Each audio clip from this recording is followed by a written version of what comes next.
Kashi news channel, सच है तो बोलेगा। उच्च न्यायालय इलाहाबाद से याचिका को पारित आदेश के खिलाफ उक्त मुकदमा उच्चतम न्यायालय में मोहनसराय ट्रांसपोर्ट नगर से प्रभावित किसानों ने किया है, जिसमें ट्रांसपोर्ट नगर योजना को बसाने के नाम पर अर्जेसी क्लॉज लगाकर बिना किसानों की सहमति एवं बिना मुआवजा दिए उनके ही पुश्तैनी फसली जमीन से नाम काटकर वाराणसी विकास प्राधिकरण का दर्ज करना पूर्णतः गैर कानूनी है। बता दें कि भूमि अधिग्रहण अधिनियम 1894 के तहत भूमि पर स्थित परिसंपत्तियों का अवार्ड जारी करके व मुआवजा देकर ही मकान को तोड़ा जा सकता है, किंतु विकास प्राधिकरण के लोग जबरदस्ती मकान तोड़ने के लिए किसानों पर वर्तमान समय में बुलडोजर लेकर पहुंच जा रहे हैं और तोड़ने का दबाव बना रहे हैं। जबकि तत्कालीन जिलाधिकारी जो वर्तमान मंडलायुक्त हैं ने 16 जून 2024 को प्रभावित किसानों एवं उच्च अधिकारियों के साथ बैठक में स्पष्ट निर्देश दिए थे कि बिना परिसंपत्तियों के मूल्यांकन किए परिसंपत्तियों के ध्वस्तीकरण की कोई कार्यवाही नहीं होगी। वर्तमान समय में वाराणसी विकास प्राधिकरण द्वारा हो रही बर्बरतापूर्ण अवैधानिक कार्यवाही को रोकने हेतु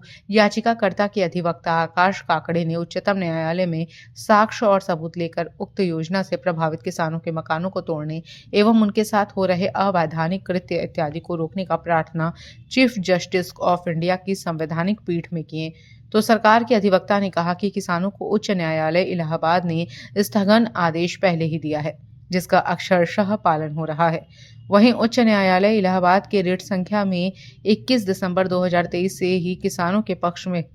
अंतरिम स्थगन आदेश मिला है, जो आज तक कायम है और जिसकी सुनवाई उच्च न्यायालय इलाहाबाद में निर्धारित है। देखिए, मोहनसराय में जो किसानों की ज़मीन पे बीडीए द्वारा कोर्ट के आदेश के बावजूद अतिक्रमण किया जा रहा है, तोड़ा जा रहा है, उसको लेके आज हम लोग जिलाधिकारी से अधिवक्ताओं के साथ और किसान भी आए हुए हैं, जिनकी ज़मीन उच्चतम न्यायालय के आदेश के बावजूद गिराने का प्रयास किया जा रहा है बीडीए द्वारा। हम लोग जिलाधिकारी से मिले हैं और उनके द्वारा ये आश्वस्त किया गया, सारा पेपर जब दिखाया गया तो उनको ये लगा नहीं बीडीए द्वारा चूक की जा रही है, तो उन्होंने 2 दिन का समय लिया है और 2 दिन के अंदर वो बैठ के वार्ता करेंगे, जितनी भी कागजात हैं उसको देखेंगे, जांच करेंगे, उसके बाद ही कोई कार्रवाई करने का उन्होंने आश्वासन दिया है। क्या मामला था? माननीय सुप्रीम कोर्ट द्वारा मोहनसराय ट्रांसपोर्ट नगर योजना में अंतरिम आदेश 16 फरवरी 2026 को हुआ था, जिस पे विकास प्राधिकरण के उपाध्यक्ष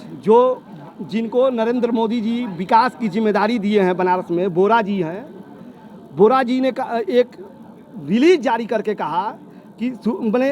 किसानों का कोई भी अंतरिम किसानों के पक्ष में आदेश नहीं है, इसलिए हमारी योजना हमारी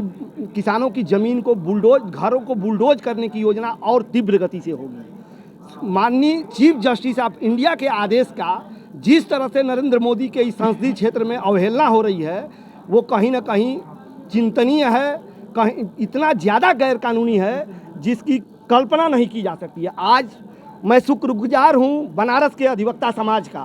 बनारस के सेंट्रल बार के अध्यक्ष और सेंट्रल बार के महामंत्री सहित पूरे अधिवक्ता समाज का, राजेश सिंह जो प्रत्याशी हैं बनारस बार के, सभी लोगों का मैं शुक्रगुजार हूँ, जिन्होंने आज पूरी ताकत दिखाई और पूरी ताकत से जा कर के वैधानिक पक्ष रखा। वैधानिक पक्ष में जिला अधिकारी बनारस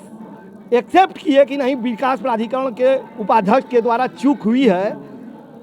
चूक को केवल चूक नहीं मैं मानता हूँ, इस बार आर पार की लड़ाई होगी। या तो वो बोरा का बोरिया बिस्तर बनेगा, या तो हम अगर गलत होंगे तो हमको जेल जाना होगा। हम अगर गलत होंगे तो हम जेल जाने के तैयार हैं, लेकिन अगर बोरा गलत किए होंगे तो बोरा का बोरिया बिस्तर बांध करके किसान, बनारस का किसान और अधिवक्ता बनारस से भेजेगा। और नरेंद्र मोदी को मैं चेतावनी देता हूं कि अगर अपना बोरिया बिस्तर अगर वो बनवाना नहीं चाहते हैं तो बोरा पे आत्ममूल्यांकन कर ले, नहीं तो उनका भी बोरिया बिस्तर बनारस का किसान बांधने का कार्य करेगा, क्योंकि बनारस के किसान के